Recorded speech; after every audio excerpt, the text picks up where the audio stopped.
Hi, and welcome to another episode of The Examined Life. And today what I'm going to be talking about is a little bit about the narcissistic history of psychotherapy. Now, what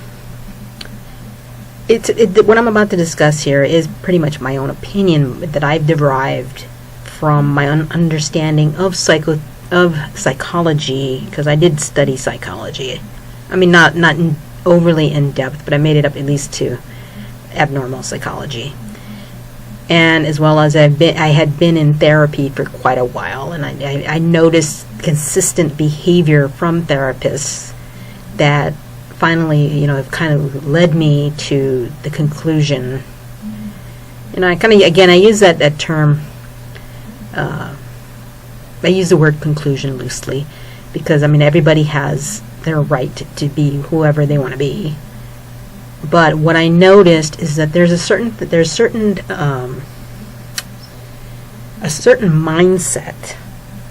that therapists have, as well as psychologists have and psychiatrists have, that is very, in my opinion, very narcissistic. That caters to people who have narcissistic personality disorders, or they're so insecure that they need to look down on other people.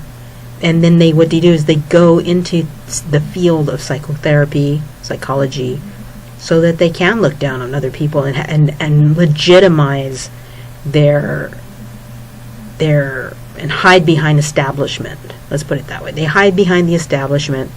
They can use people within the establishment to be their flying monkeys, and who will protect them. They protect themselves, right, from one to the other within whatever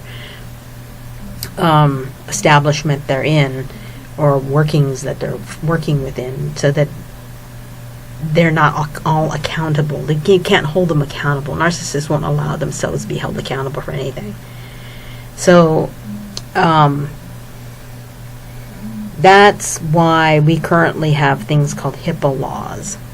HIPAA laws are there to protect the consumer from the psychopathic or narcissistic therapists and people who are in those helping fields from using what we tell them against us.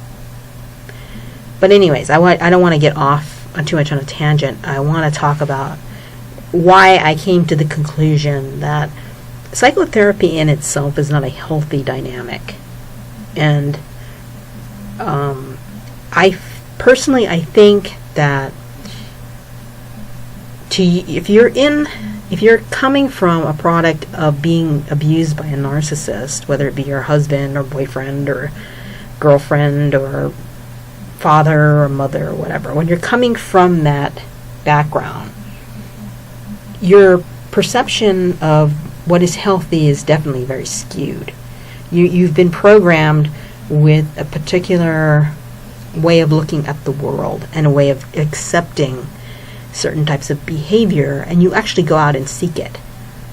You actually go out and seek abusive people because that's what you've been taught. That's what you're familiar with. And the dynamic of the narcissistic, of the therapeutic, let's put it that way, psychotherapy, whatever, is not a healthy dynamic to begin with. So it's kind of ironic that if you're in a narcissistic relationship and you're suffering from PTSD and CPTSD, which is complex PTSD, that you're going to go out and seek a therapist and try to get healthy within an unhealthy dynamic, another unhealthy dynamic, basically. It doesn't make sense. And from my perspective, and from the fact that I had been in therapy for quite a while, and I'm like, well, did I get anything out of it? It certainly took a heck of a long time, but through my own efforts, not through the therapist's efforts. I got really frustrated with a lot of the therapists that were involved, and then when I look back in retrospect, I feel that most of them were very narcissistic, and in the dynamic that was set up through the supposed therapeutic dynamic was not necessarily a healthy one that I could learn anything from. And so this is what I want to go back over a little bit and to show you that, or give you a little bit of support of why I think it is the way it is. Okay, so the father of psychoanalysis was a guy named Sigmund Freud. You know, remember that guy with the cigar there? Yeah, Sigmund Freud was the father of psychoanalysis. He's the guy who started coming up with all kinds of theories about how the mind works and how as we develop as a child, you know, from the point of birth to as we get older, those what we focus on, you know. And then you have the oral stage and anal stage and things like that. And if you get stuck in any of those stages, you'll develop certain disorders, you know, like OCD or other things. Now, today, you know, basically for the most part today, a lot of Freud's theories have been debunked. But just to give you an idea, okay, when I first had started, I think it was when I had taken Psychology 101, the guy who is the lecturer who was teaching the class, he flat out came out and said, you know, hey, Freud was a egomaniac. I mean, you know, the fact that he would have the guts to come up and claim that he knew how the psyche worked and how humanity, how humans develop, you know, so that's a pretty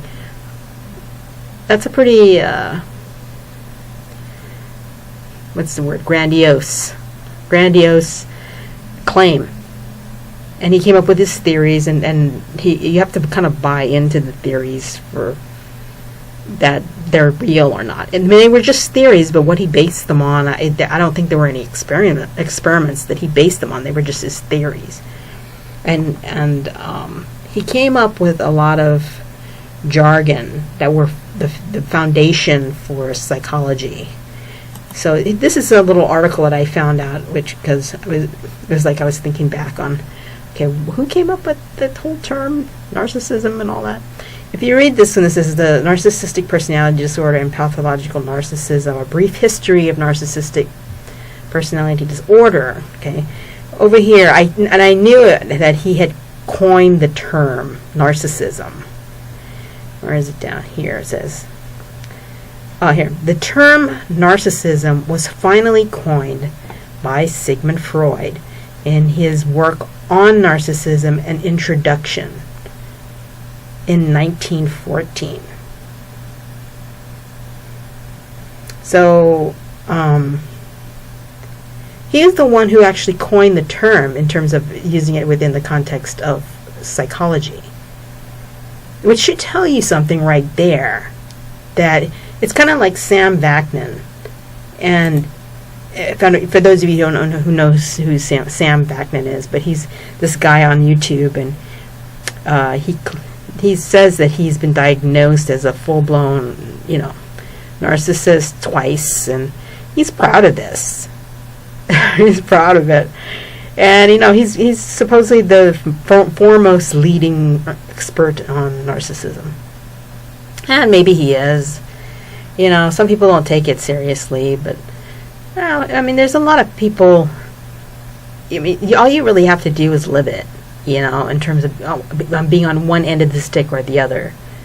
And you really get an idea of what narcissism is about. But it's kind of like the same thing here in terms of Sigmund Freud.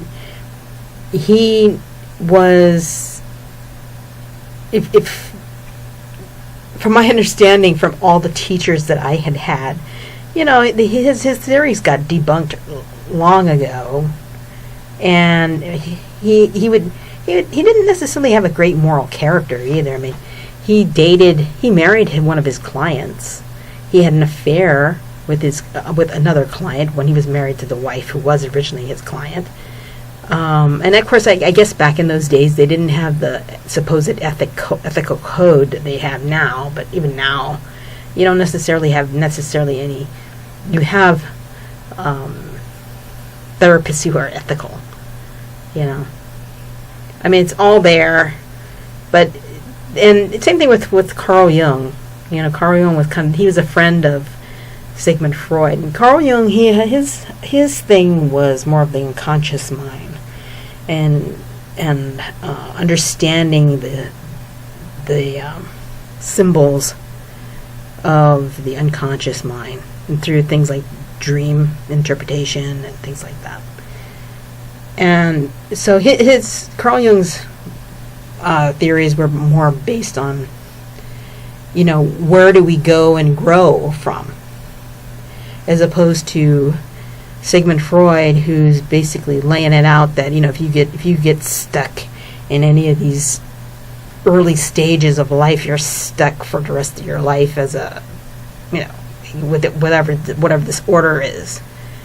And so that was a really striking parallel, or not parallel, but difference in how those two men approach psychotherapy or psychology in general. Now, myself, is that it says a lot about the psychotherapy, is that it came from a narcissist. Okay, it came directly out of the mind of a narcissist. The whole shebang of psychology. It was founded by a narcissist, Sigmund Freud. And whatever it is that you can come up with that says if something is founded in narcissism, and there's nothing to change that whole concept, why do we think that we as narcissistic abuse victims or survivors should think that anything good should come from it? You know what I'm saying? I have met so many people who have interacted with psychologists and psychotherapists, and they kind of come back with the same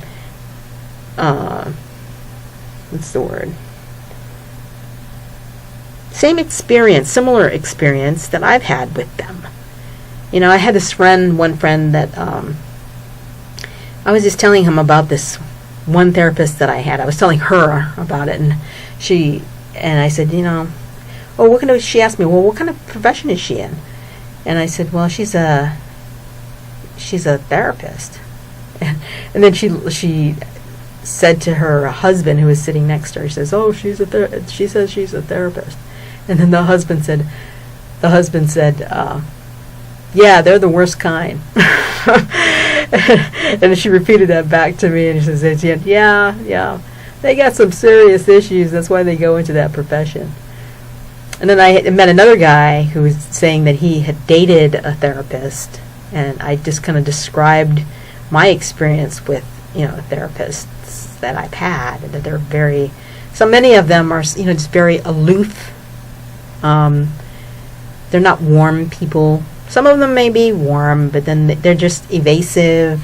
And it's partly because they need to hide who they are, because they're putting on a show for you. They're putting on a show for the world, which is what the narcissist does. And why they get attracted into this, so they can look down on you, And this guy that I was telling this to, he said, yeah, actually you're right. Now that I think about it, I remember that girl I dated. She was a therapist, and she actually had all those characteristics that you just said. So, and then I met another one. I accidentally ran into another therapist online. I was on a dating site, and I could pick up the same vibe. It was just the same vibe. That, they want to look down on you. They think they're looking for a reason. I got the same vibe from other people who are in the helping industry, including a personal trainer, a nutritionist, a nurse. Nurses, they have them too, yeah. It's like they think it's not that they're there to help you at all. It's there to look down on you. They see you as broken. And which that's another one I'm going to go into in another video. But anyways, that's one of the reasons that, in my personal opinion, psychotherapy in itself is very narcissistic. And I just don't see how people who are suffering from narcissistic abuse and see PTSD from narcissists can necessarily gain anything from psychotherapy, from psychotherapists, psychologists, and psychiatrists who are, in my opinion, I don't know whether maybe they're just taught this type of thinking or mindset when they go into the profession. Maybe that's part of it.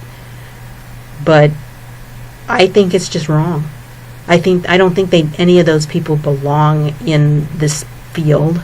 And I'm thinking that the whole field in itself should be obliterated and re-put together in a different way. And I'm going to go into this again. I'm going to talk about another aspect of this whole thing in another video. But thanks for listening. Please subscribe if you want to hear more.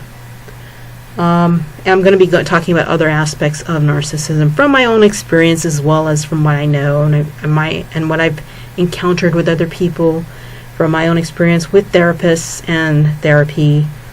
Again, I am a life coach. I am a certified life coach. I deal with people who have PTSD, or complex PTSD, which is CPTSD. And I just wanted to cover an angle of the narcissistic movement, or narcissistic rehab from toxic relationships. This movement that's coming out now of people rebelling against all of this. And I wanted to hit on a topic here that a lot of people are just glossing over or are not willing to talk about.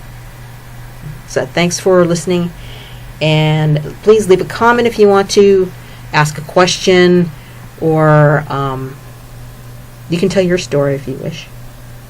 Okay? Thank you. Bye-bye.